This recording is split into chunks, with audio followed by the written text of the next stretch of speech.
Hello and welcome to the ASB Investment Podcast, the show that keeps you up to date on the markets and helps you make smart choices with your investments. These are entirely our own views and that of our guests. It's not investment advice, but we know plenty of experts at ASB that will be happy to chat if you need. Well, kia ora, and welcome back to the next edition of the ASB Investment Podcast. I'm your host, as always, Nigel Grant at ASB.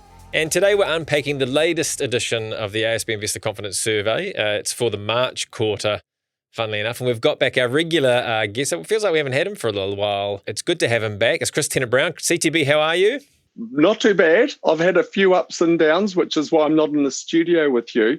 But gee, I've had some cool reasons to keep me out of the booth, including going to Rarotonga for an 80th birthday party, which was probably the highlight of the past couple of weeks. Okay, and I thought the ups and downs euphemism was aeronautical related, or is it just all over the place? There hasn't been too many ups and downs in the planes.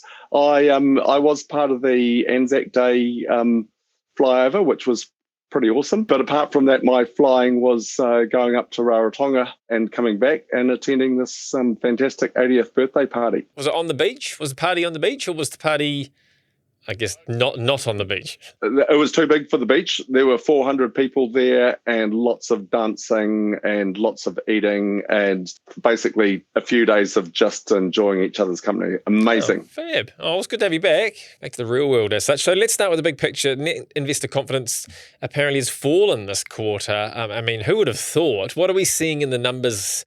I guess what stands out to you? It feels a bit like deja vu from the podcast we did when confidence plummeted after Liberation Day, which really rattled markets for a month or so and saw confidence fall. We're seeing a bit of a version of that at the moment where clearly there's some global issues that are rattling everyone's cages, with the headlines being a little bit alarming. And we can pinpoint some of this when we look at the month-by-month cuts of the survey to think, hey, this does all tie in with a global issue, which is the Middle East conflict. We're also seeing some other really interesting things like, hey, well, confidence might be down, but global share markets and the US share market in particular are performing really, really well. So it's a bit of a mixed bag of information, but there's a logical story around each development within the survey. The main thing I take out of it, though, is that these global headlines still continue to rattle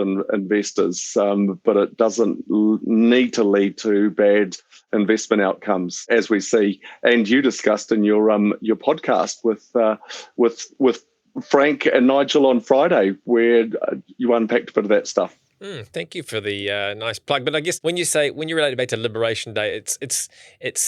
I don't think the impact on investors has been as pronounced. But why do you say there's parallels? Is it just because sort of these headlines form people's, I guess puts the scare under people, but what markets look through it? I guess is that are there any differences between these two instances? One bit that always alarms me is when we get something like these responses to about concerns about global events. Then, it's one thing to be concerned. The other thing is, what are you going to do about it? Mm-hmm. Just like in Liberation Day, we saw. Well, in the wake of Liberation Day, we saw people considering that they were thinking about changes that they could make to their investments. What concerns us is that people switch away from well thought out long-term plans. Absolutely. But there's a bit of detail in there that one of the changes people might make is to go, I need to check my investment balance and I need to read a bit more about what's driving things. Because in the first instance, clearly headlines drive overall sentiment, but it's longer term developments that drive longer-term investment returns. That's some of the detail in there and some of the parallels to Liberation Day and that uncertainty, which, to clarify the jargon, Liberation Day is when we're chatting about the Trump administration tariff increases, which were much bigger than expected and rattled markets. This Middle East conflict is dragging on much longer than Trump initially signaled.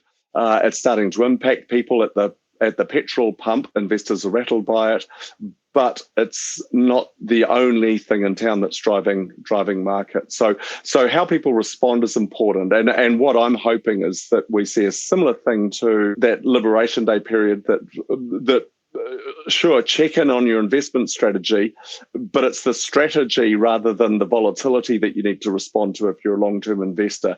That's what we saw during that period, and that's what I hope we continue to see over this period. Yeah, Frank and I talked, I guess, on Friday was, as you sort of alluded to there, the nature of markets and how they're looking through things, and reaching all equity markets, at least, are reaching all-time highs, and that's flowing through to how KiwiSavers are, I guess the balances and performance as such. But, you mentioned, we've talked about, I guess, macro or global type things. Are there any things locally, CTB, that also are kind of, that's great language, are potentially contributing to how investors are feeling, like election or rates or anything like that? There are some local drivers that are a combination of positives and negatives. We've had a big change compared to 6 months ago, where we've flipped from thinking the Reserve Bank will be really worried about growth to now they're clearly worried about inflation. And we've gone from thinking, if we were chatting in October of last year, would be talking about, will the Reserve Bank need to cut the official cash rate lower, to now here we are in May talking about how soon will they be raising rates. So that's quite a flip, and that's flowed through to mortgage markets, and it's flowing through to term deposit rates. Although with term deposit rates, a lot of the interest is in the very shorter term. People like sort of rolling 3 month, 6 month term deposits, less than a year. Whereas in the mortgage market, people like that sort of 1 to 3 year period for mortgages, and particularly the 1 and 2 year mortgages have a focus. So the timing's a little bit different on those things, but the driver is still the same, that we're expecting higher interest rates over the 2026 than what we were thinking six months ago. So that feeds into the mood somewhat. But interestingly, term deposit confidence remains pretty lackluster. That impacts a lot of investors that reply to the survey that have term deposit exposure, or indeed have term deposits as their main investment. They might see these raising interest rates or the talk of it, but it might not be flowing into the rates that they like. Whereas for potential homeowners or homeowners, they will be seeing the mortgages that they want to be borrowing at increasing if they've been monitoring them over the past 3 months. So that feeds into the mix as well. And CTB, you mentioned term deposits there, but and I think in the past survey we might have said that your own or a home was no longer the sort of what people thought was your best returns. Where I guess what's changed survey on survey is managed funds and KiwiSaver, I guess now, are they still in the ascendancy, or have homes come back? So they're all dancing around the top area, and that was a big story in the last time when we saw KiwiSaver and managed funds really starting to bite into that traditional favourite of own home. The best investments perceived, own home has come back a little bit at the expense of shares, and I think that's explained somewhat if people are responding by their view on the local share market. It was the local share market was pretty weak in the first quarter, so that might have dented a bit of enthusiasm there, and another area has to pick up. People can only choose one best place that they think will be driving their investment returns in the future. But it's good to see KiwiSaver still stacking up really, really high, particularly if we look at the under 30s. There's growing confidence there. That's good. Which is good to see. So there were some themes, particularly for the younger investors, that carry on from the previous quarter. And I think when if we were to take a slice now, when we've seen a reasonable recovery through April and into early May, we're probably going to see that KiwiSaver confidence continue to be supported, and perhaps some increased confidence in things like global shares, given that the markets have had a decent month after the initial shock. That's just my thoughts for the next survey. Sort of adds to that overall comment that there's a degree of logic behind the responses, but it's not necessarily translating into exactly what's going on in the asset market itself. And the global share stuff, or US shares in particular, is the best example of that. And I guess it's really good to, I guess the survey period doesn't even factor in potentially the impact of changes post 1 April of increased contribution rates as well for Kiwi. So like, in terms of the minimum that it impacts a potential employee or employer, notwithstanding if you're self-employed, there's some challenges on that. But, do you think things are, is KiwiSaver going to be, has it got a chance of being right at the top there and permanently supplanting your home as your best investment? I think there's a couple of bits to chat about there. One was when we did our sort of flash survey on the contribution changes. A lot of people were really engaged with that, and I think for the under 30s and the under 40s, as long as it keeps performing well and doing what it's meant to do, that confidence will build. Meanwhile, we know even though the housing market's been pretty flat for a year or two, and it still hasn't recovered to some of its earlier peaks, it's not like we're talking about a cheap housing market. So that difficulty of getting into the housing market is going to remain an issue for those people that haven't started participating in it. So my long-term thought is that I'd expect to see confidence in KiwiSaver and other forms of investments perform a lot better in the next 10 years than they did, say, in the previous 20 years that I've been keeping an eye on this sort of survey data. And increasingly, KiwiSaver becomes a more and more important part of more and more Kiwis' life as the product gets older and more established. So throughout your career at CTB, you've probably, I guess, you've seen it all. Great Depression. Yeah. No, in all seriousness, you've probably lived through multiple, these things we've done in the last 2 years, Liberation Day, this conflict here. In all seriousness, I guess are we getting better at looking through these things as an investing community, no matter where you are on the spectrum? And if we are, or if we aren't, whatever your first response is, are there any pearls of wisdom or tips you give to listeners and viewers on kind of how to see through them that have helped you through? I think there's a few aspects to that. Let's start with the challenges right now, which I think from a headline perspective are probably the most challenging headlines I've dealt with in my career. And it's not just all about Trump. This really goes back to things like Brexit, which economically don't make much sense according to the theories.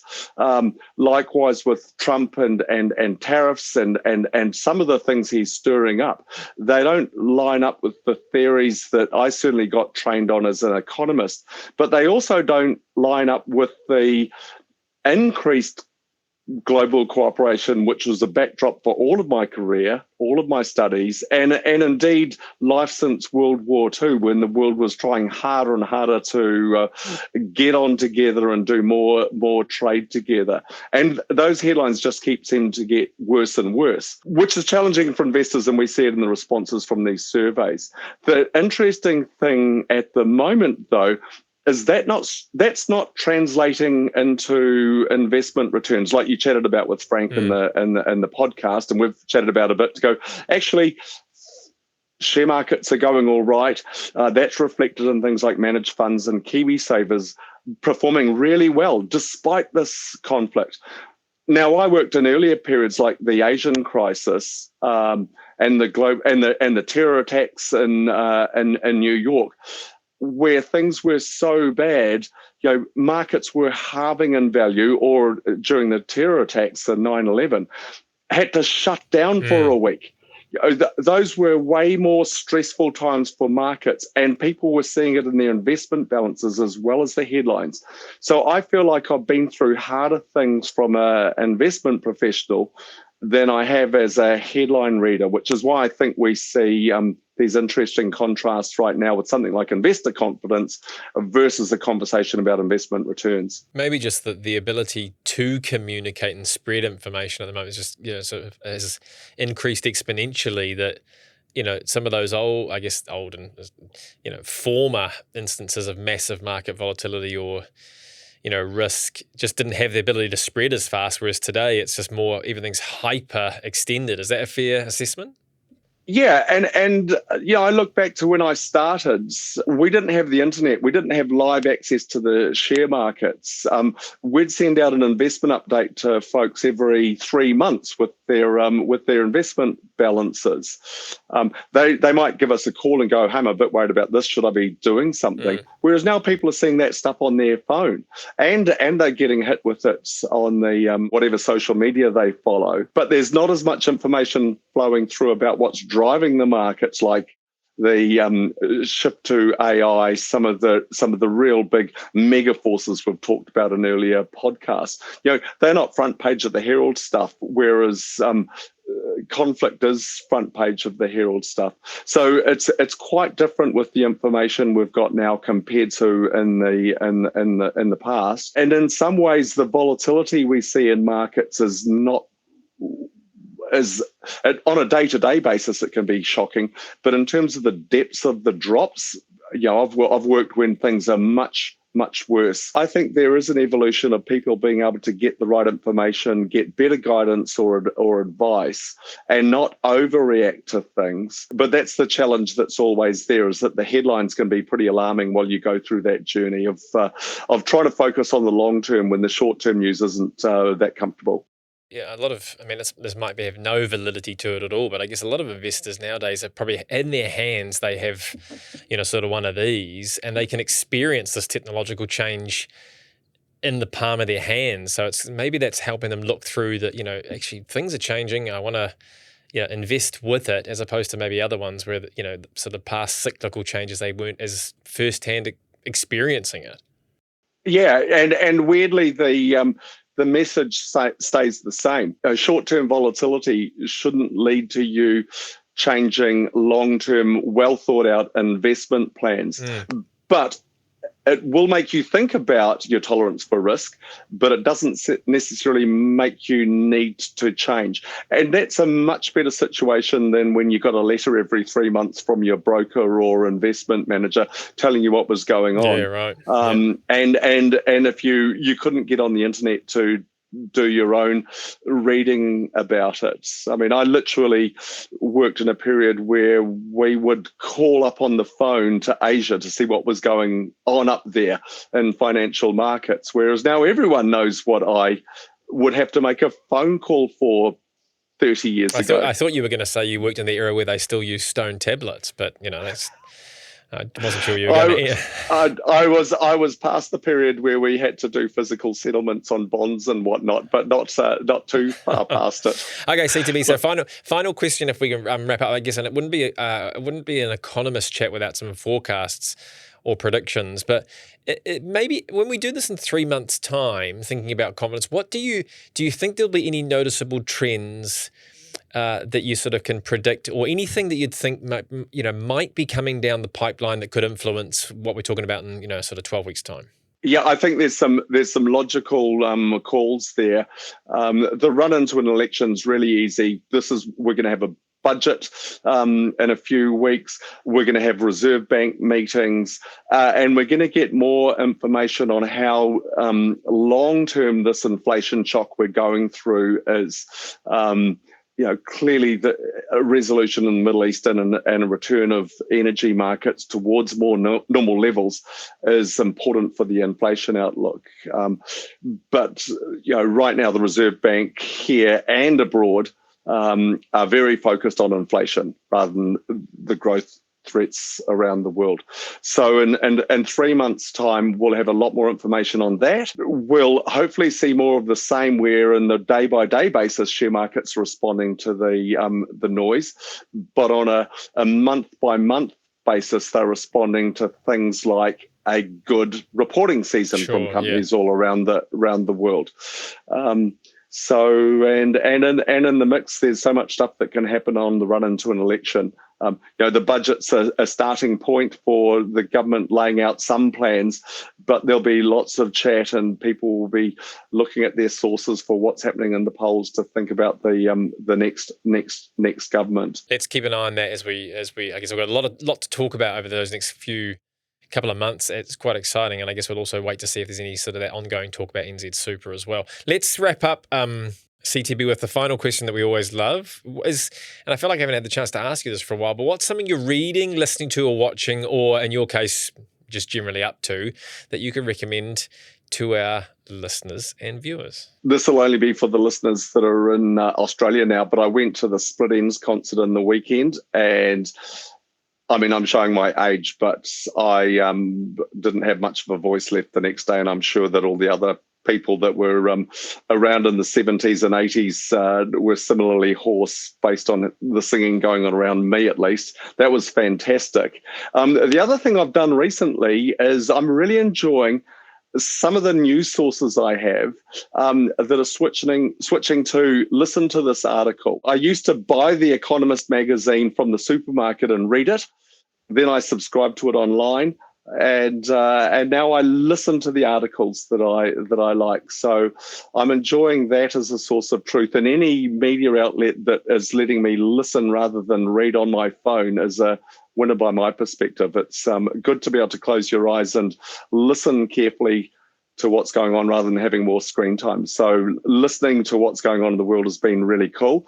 But my fun thing would have to be being at Split Ends in the weekend. That was next level excitement. Oh, well, lucky you were part of the growing ASB Investment podcast, I guess, drive to audioify all those wonderful topics that we know so well. My one simply was I don't have a new book to read. And I know that's not helpful, it's nothing to recommend, but I'm looking for recommendations from people. I've got a long list that I haven't got to. So if anyone's got any ideas on what I could read and play back, and I'm all ears. So let us know. Podcast at asb.co.nz.